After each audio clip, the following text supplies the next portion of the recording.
Todos devem se lembrar de uma contratação que o seu time de coração fez, que às vezes você esperava demais pela sua temporada anterior, mas que no final das contas acabou sendo uma das piores contratações já feitas. E nesse vídeo a gente vai falar sobre isso. Eu vou te mostrar 6 piores contratações dos times brasileiros. O primeiro que a gente vai falar foi uma contratação feita pelo São Paulo. Campeão e artilheiro da Copa Sul-Americana de 2018, jogando pelo Atlético Paranaense, Pablo foi um dos jogadores mais visados na janela de transferência de 2019. O time que venceu a corrida para a contratação do atacante foi o São Paulo, que desembolsou 6 milhões de euros para contar com o futebol do jogador. E Pablo chegou para ser aquele jogador decisivo, né? Que como foi o artilheiro da Copa Sul-Americana, a torcida possivelmente esperava dele fazer gols. E ele gerou uma grande expectativa, tanto na torcida quanto também na direção tricolor. Aí, diretor de futebol do time na época, disse que Pablo era um jogador que se destacava não somente pela qualidade técnica,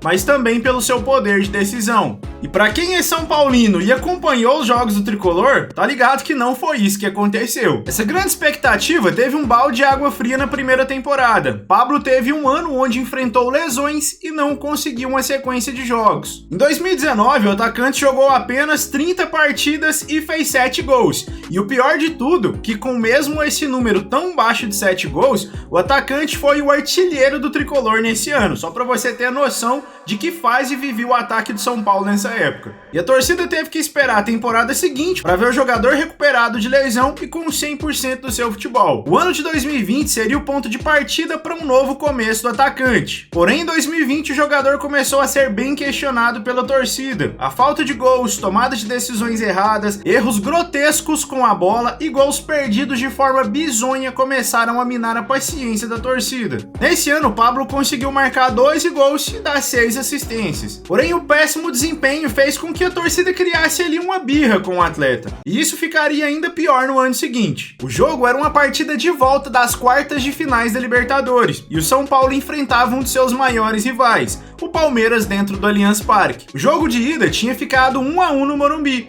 e o jogo de volta estava 1-0 para o Palmeiras, e o São Paulo precisava de um gol para levar a partida para os pênaltis. E o gol poderia acontecer. Pablo recebeu um belo passe de Rigoni e completamente livre, quase na pequena área do time alviverde. Pablo dominou a bola e finalizou muito mal, chutando por cima do travessão. E aí o que era birra se tornou uma total perseguição pelo jogador. E sem clima para continuar no São Paulo, ele rescindiu seu contrato em 2022. Agora vamos falar do Conca, que chegou no Flamengo em 2017 e foi uma forma da então diretoria do presidente Bandeira de Melo demonstrar força. Porém, a passagem de Conca pelo Flamengo foi totalmente decepcionante, não apenas para o clube, mas também pelo jogador, que perdeu parte da idolatria que tinha com a torcida do Fluminense. Conca chegou no clube se recuperando de uma séria lesão no ligamento do joelho. A ideia do Flamengo era contratar o jogador por empréstimo e, como forma de pagamento, iria tratar a lesão do jogador no seu novo centro de treinamento. E com isso, o clube iria arcar com apenas parte do salário do jogador, que era muito alto para a época, e só ia começar a desembolsar a grana quando o atleta pudesse jogar. E a expectativa da torcida do Flamengo para a estreia de Conca com certeza era muito alta,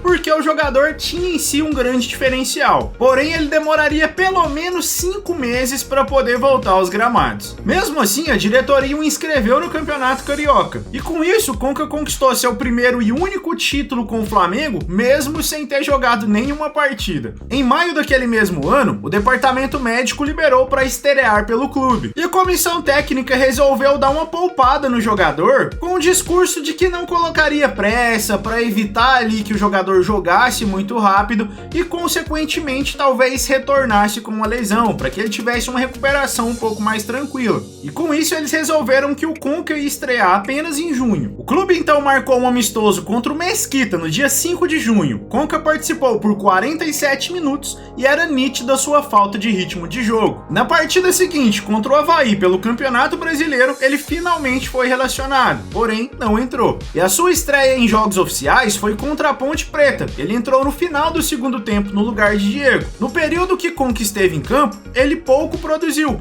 Foram apenas 10 toques na bola em 10 minutos jogados. Após isso, ele jogou mais uma partida pela finada Primeira Liga, onde o Flamengo empatou no tempo normal contra o Paraná, e o Conca, que tinha entrado no segundo tempo, participou da disputa dos pênaltis e fez o seu. E foi o único gol que ele fez com a camisa do clube. E no final da temporada, o Flamengo não fez nem força para tentar uma renovação de contrato, onde ele acabou retornando para a China. Pelo clube foram apenas 3 partidas disputadas, com apenas 27 minutos dentro do campo. Agora vamos falar da contratação de Leandro Damião pelo Santos. Talvez uma das piores contratações da história do futebol, tanto financeiramente como esportivamente. Em dezembro de 2013, o Santos anunciou a chegada de Leandro Damião ao clube. O negócio foi feito em parceria com a empresa Doyen Sports, que pagou cerca de 41 milhões para tirá-lo do Internacional. E só para você ter ideia de como esse valor era exorbitante, o valor de mercado desse atleta na época era 20 milhões. Avançando um pouquinho na linha de tempo antes da gente contar a história dessa contratação, em um relatório apresentado em 2023, mostra que o Peixe gastou mais ou menos 384 milhões nessa transferência e manutenção do Damião. O negócio do fundo de investimento foi o seguinte: a Doyen afirma que o valor pago por Damião foi de 13 milhões de euros e que firmou com o Santos que a venda estipulada de Damião teria que ser de 18 milhões. Na época, se o jogador saísse por valor superior a esse, o Peixe teria direito a 20% do valor excedente. O que acontece é que o jogador entrou em litígio contra o clube e acabou acionando na justiça para uma rescisão de contrato. Então a Doyen acabou entrando na justiça contra o clube para ser ressarcida dos valores não obtidos. Dessa forma, o Santos ficou contra a empresa patrocinadora e também contra o atleta. O Santos foi condenado a pagar 18 milhões de euros e esse valor ainda aumentou para 27 milhões por causa de juros, e o efeito bola de neve começou depois que o clube, de forma desesperada,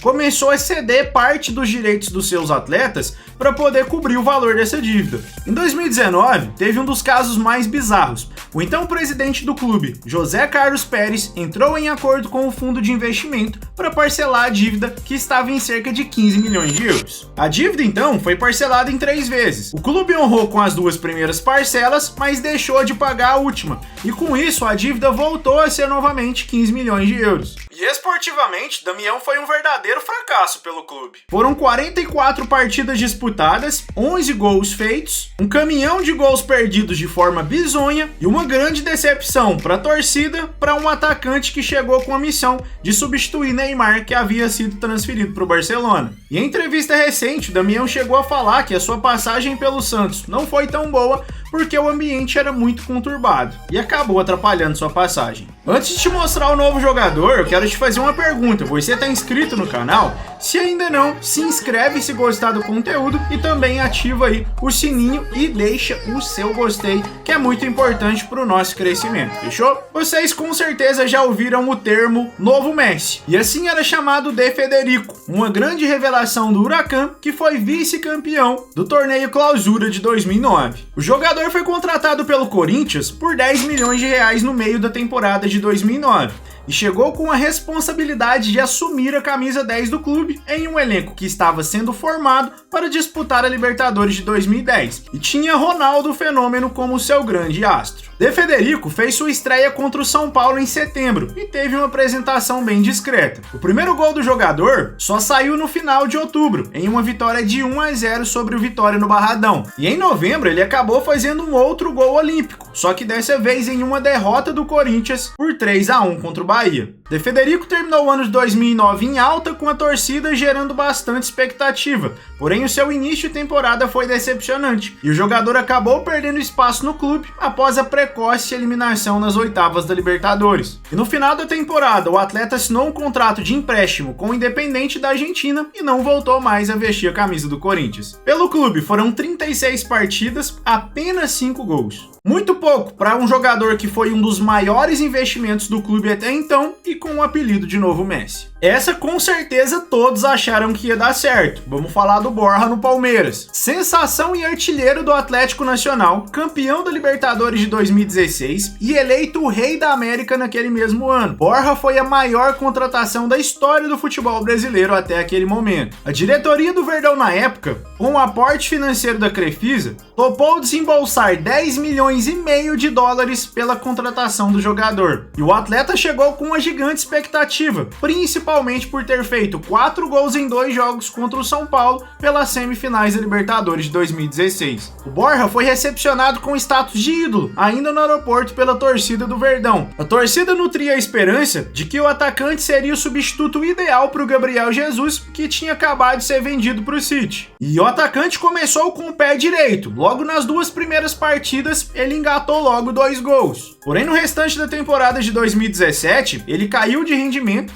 e passou longe de ser aquele atacante do Atlético Nacional. Em dezembro de 2019, já sem espaço, a diretoria resolveu emprestar Borja para o Júnior Barranquilla. Em 3 anos de Verdão, Borja participou de 112 partidas e marcou apenas 36 gols. E o seu melhor momento foi no ano de 2018, onde ele fez 20 gols e foi campeão brasileiro pelo clube, mas participando apenas de 16 partidas. Voltando de empréstimo do Júnior Barranquilla, não tendo espaço com o técnico Abel Ferreira, Borja foi emprestado para o Grêmio, onde ele até começou marcando bem, fazendo 3 gols nas suas primeiras 4 partidas, porém ele teve uma queda de rendimento e viu do banco de reservas o clube ser rebaixado para a Série B. E a história do atacante chegou ao fim aqui no Brasil em 2021, onde o Palmeiras acertou uma proposta do Júnior Barranquilla de 3,5 milhões de dólares por 50% do jogador. Agora temos uma segunda contratação bizarra do Santos. Bryan Ruiz é um ex-jogador costarriquenho que fez a maior parte da sua carreira na Europa e teve um destaque maior durante a Copa do Mundo de 2014, que foi sediada no Brasil,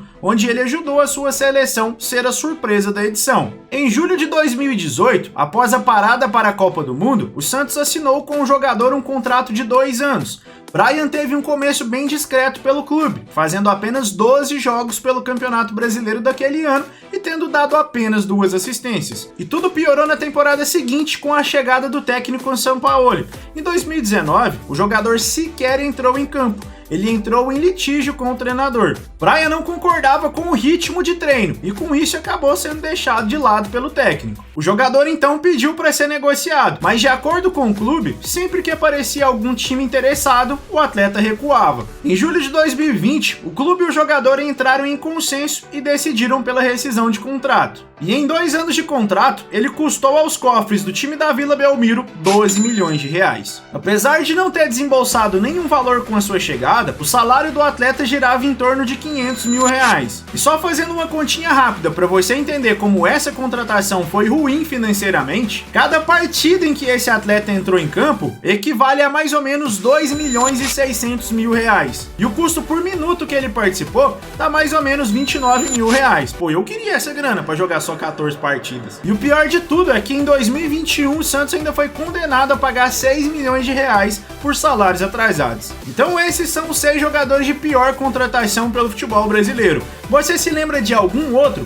Deixa aqui nos comentários. Se encontrarmos aí mais alguns jogadores, a gente pode até fazer a parte 2. Não esquece de deixar o seu like, compartilhar o vídeo com os seus amigos e também se inscrever no canal. Tamo junto e até a próxima!